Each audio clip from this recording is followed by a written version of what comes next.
Hey guys, it's Oliver here with Zen Crypto. Today we're going to take a look at the Otherside mint that went down on Saturday. A lot of disappointment, a lot of frustration, as well as some scandal. We will take a look at what's happening, what went down, why people are upset, and I'll share a word of caution with you from my own perspective and my own experience in investing in metaverse lands, why I think it might be good to wait.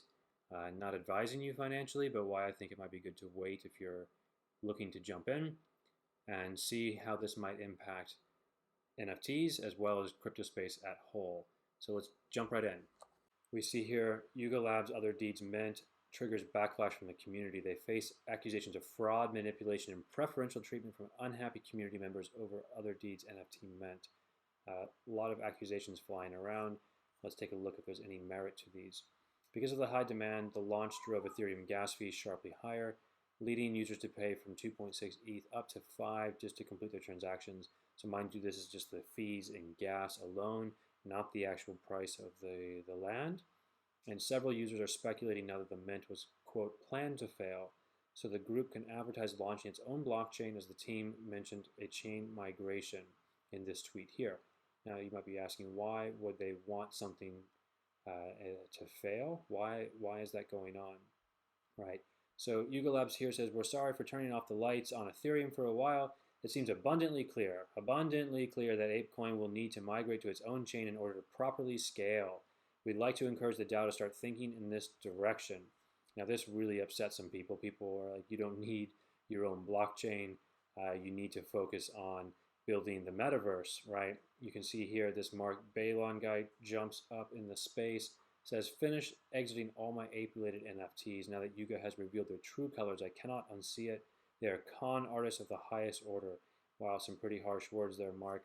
Let's take a look at that in just a moment. On the brighter side, Yuga Labs has promised to refund the gas fees from the failed transactions.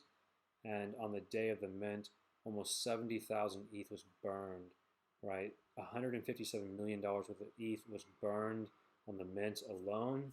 The mint itself burned 55,843 ETH in the process, the sixth largest source of burned ETH ever, just from that single mint. Wow, what a day. If you're an ETH holder, this is good in a way because it took a lot of tokens out of circulation. All right, now let's jump over to Mark, the tweet, and read through this thread. So he said, they're con artists of the highest order.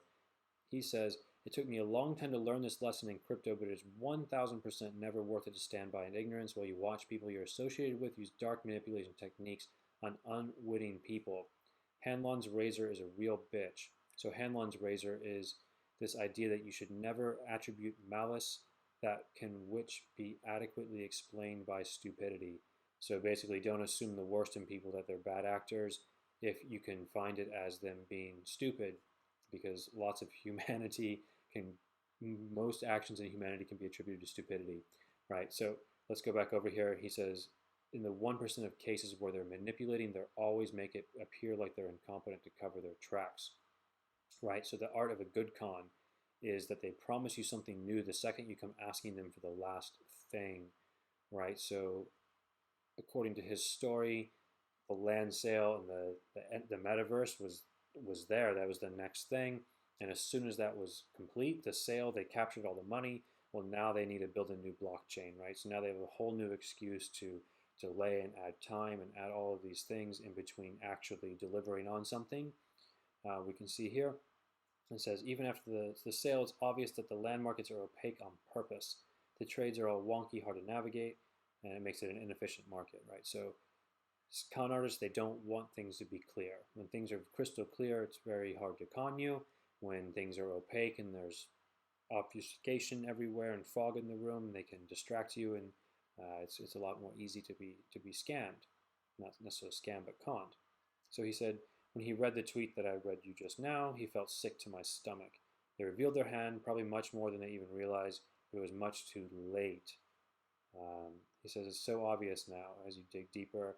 You know, Yuga Labs has a lot of venture capitalist backing, which is the scare and my concern. I'll come back to this at the end of the video, why I have my concerns and reservations about this whole situation. Yeah, so that's that. That's Mark Balon in his thread. And then he says here, if or not, he says, let's jump over to Yuga Labs now. They said, we're sorry for turning off the lights. This thread, you can see people are quite upset, right? Yuga Labs announced an ape chain, not for me. Call an ambulance. No, sorry. We're pointing the gun on you. People come out and say Ape Coin doesn't need its own chain. Do you guys have any idea what you're talking about? Ethereum clearly handled this. You guys fumbled it. The blame is on you. Lots and lots of people saying these type of things. Give people a draw. There's 100 different ways to handle the situation. So the mint originally was supposed to be a Dutch auction, and that is you set a price quite high, higher than should be the floor, and then every interval of time, 5 minutes, 10 minutes, whatever you set, the price drops until finally there's an equilibrium met between the buyers and the price, and then the floor is established at that price and it sells out. But last minute, Yuga Labs decided to change their whole drop to a flat fee of 305 APE plus gas, and this really upset some people. Whole lots of people upset, also recommending they should do all these other different blockchains. Anyway, so my word of caution here is these metaverses take time. You don't need to look at this yet. These metaverses take time to build, right? So I'm heavily invested in a project called Aavegotchi, and it's a great project. They've been building nonstop for 18 months now. I got in around March of last year, bought a big bag of different assets, and their metaverse was set to go live Q4 last year. The Gotchiverse, it's called. It's this pixel land where you have different sized parcels and you extract resources to build more things like weapons and cannon towers and walls, defenses, and more extraction methods. It's like this whole kind of see it like tower defense in a way, where you build walls and cannon towers to protect your lands. But then you can also play your little ghost and run around and kill the enemy, which are the free to play liquidators, they're called.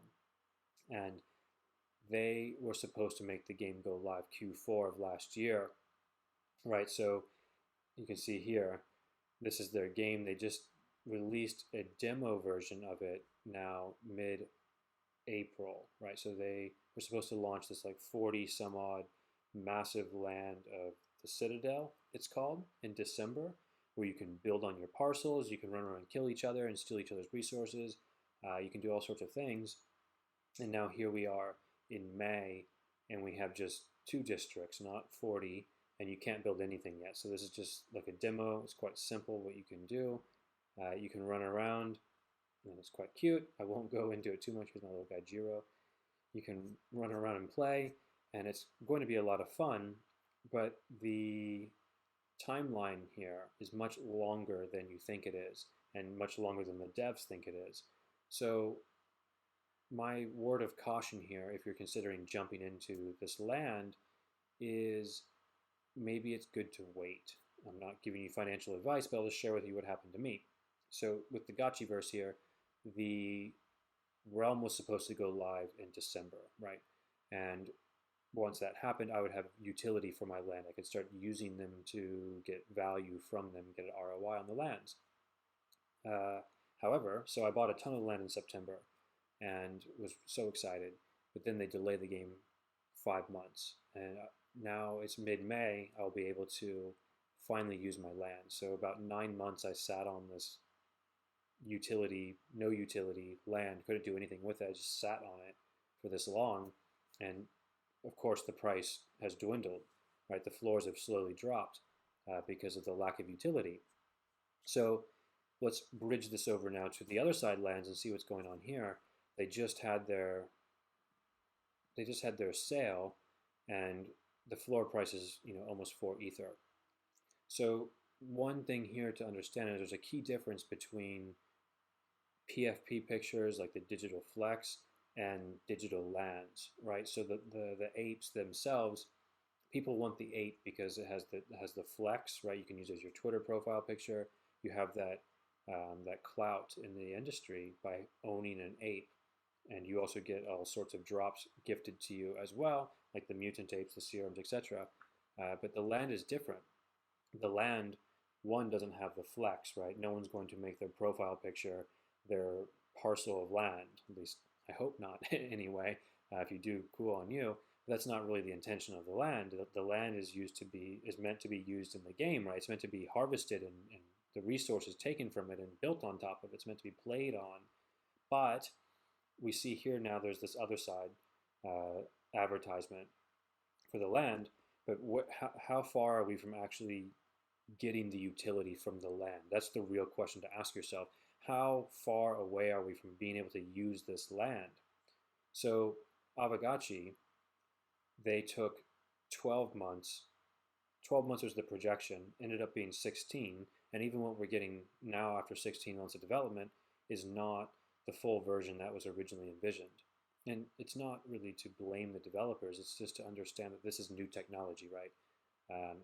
Where we are with Metaverse right now is reminiscent to me of ICO to 2017, right? In 2017, blockchain, it wasn't new technology, but the whole smart contract things that Ethereum brought to the table were quite new. So everyone was like trying to find solutions to problems that we didn't necessarily have. And everyone was trying to fit blockchain onto every industry, right? It was going to revolutionize the world in 2017. So all of these projects come out with these great ambitions, they don't deliver, and then the prices collapse. So I see similar things happening here at the Metaverse. I think most of these projects are going to fail, and the ones that actually succeed are going to take far longer to succeed than we expect based on the roadmaps and the speed at which crypto moves. So this other side land here, right now the floor price is 4 Ether, but you have to realize this land has zero utility until the game actually goes live, at least in the alpha version where you can do something with it. So how long are we talking here? Well, if it's just the metaverse being built, that alone could take, going off of Aavegotchi, which is one of the few projects that actually has a live working project, that's 16, 18 months we're talking just for the smallest utility of the game live, right? Now, with Yuga Labs coming out and saying, oh, well, now we need our own blockchain on top of that, we're looking at a lead time of 2, 3, 4 years before we have anything of value. So we're going to be holding these lands for that long, waiting for some kind of utility. We're just going to be holding them. So what's inevitably going to happen during this time is the floor price is going to just dwindle down over time. This is my prediction. I could be 100% wrong. These things could pump to the moon tomorrow. But based on my observations, my experience in the space, I don't see the floor price on these going crazy high. Another thing to consider is the market cap of these projects. So let's go to mutant apes, actually. I like to look at the mutant apes. And we see here there's 20,000, 19,000 mutant apes, right? So let's look at the market cap here in ETH. We have 19,000 of these items, and the floor price is 25.9, and we have 492,000 ETH. That's the whole market cap of the Mutant Ape Yacht Club. Now we go back over here, and you see a floor price of 3.8 ETH. You might go, wow, that's a good price to be part of the community. But you see now here, we have 96,600 of these parcels. And these are just the floor price, right? This isn't the rares and everything in between. This is just the floor. We have 369,000. So that's almost the same market cap as mutant apes, right? For these lands that have no utility and have nothing to do with them. There's nothing to do with them for several months, even years. So just something to be aware of here in this space as this develops. And I find it a bit difficult for me to watch these new users come in with these high ambitions and expectations to get in on these mints. They don't quite understand how crypto works and how many bots there are and how many people there are that really understand how to mint and crank gas fees through the roof. So many new users come in, they pool resources with friends and family, especially if they don't have a lot of money. They come in, they're ready to mint, they're excited, they have their 305 APE, they have a little bit of ETH they think we'll need for gas fees, maybe a few $100 they're thinking, and then this thing just blasts through the stratosphere on the gas fees. These people get burned several $100s on gas. Yuga Labs says they're going to refund the gas fees, but even still it leaves a really bad taste in people's mouths. They walk away, they never return, and that's one less person for mass adoption. So I don't really like to see that happening. It makes me a bit sad. Nevertheless, here we are. I do wish that Yuga Labs had done a better deployment for their land sale. Um, to go back to Aavegotchi, one mechanism they use for their drops, which is really fair and really fun, is called the GBM auction mechanism. The GBM mechanism is really, really cool. The way it works is all the prices start at zero, and there's an opening bid. So say I open a bid on one of these lands for $5,000. I put my bid in for 5K. Someone comes in now and outbids me at, say, $6,000. Well, I get 5,000 plus 10% back. So I actually make a profit on the losing of the bid. So I get back 5,500 to make a 10% profit.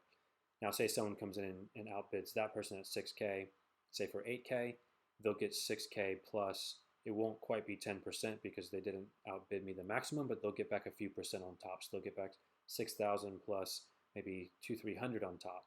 So everyone's profiting on the mechanism. It's like a gamification of the sale. It's so much fun. However, this does require you to use a layer 2 solution like Polygon, which is what Aavegotchi is built on top of, which Otherside should have done with their sale. They could have done layer 2 and bridged the assets back to layer 1, and everyone would have saved $157 million on gas. Would have been phenomenal for everyone. We would have had so much fun. Anyway, so TLDR on this one, guys. The thing that concerns me is these metaverse projects take a long time to build, right? Whether or not Yuga Labs are con artists and they're just extracting value, that's another story. If they actually do plan to deliver this project, it is going to take a lot longer than people think. So holding on to these land parcels right now, I don't know if it's the best strategy for me and my money. I would personally wait until I start to hear a little bit of news percolating through of true development and action being taken to bring this metaverse to reality. So that's it today, guys. Let's take one quick look at the APE Coin price. If you watched my last video, I did tell you that I exited my position around $21 to $23. I sold 2 tranches here. I shared that the risk to reward was not worth it, right? I said we might get a little bit of squeeze here higher to about $26, $28. But to me, to capture this Pico top, that reward was not worth the downside risk, which, as we can see, is quite significant, right? So we see here from the top right now to the bottom, 45%. So another travesty for people that jumped in to add insult to injury. If they jumped in with their friends and family and they bought their ape right before the mint, now here they are at a 45% loss on their tokens and out gas fees. So really, really bad taste in people's mouths over this. What do you think? Leave your comments down below. If you jumped in, if you got lucky with the land, did you snag a coda, or did you get burned on gas fees? How do you feel about this whole situation? Like and subscribe to the channel, guys. I do post content every so often, twice a week with the news and market updates. My name is Oliver Spoon here with Zen Crypto, and with that, I'll catch you in the next video. Ciao.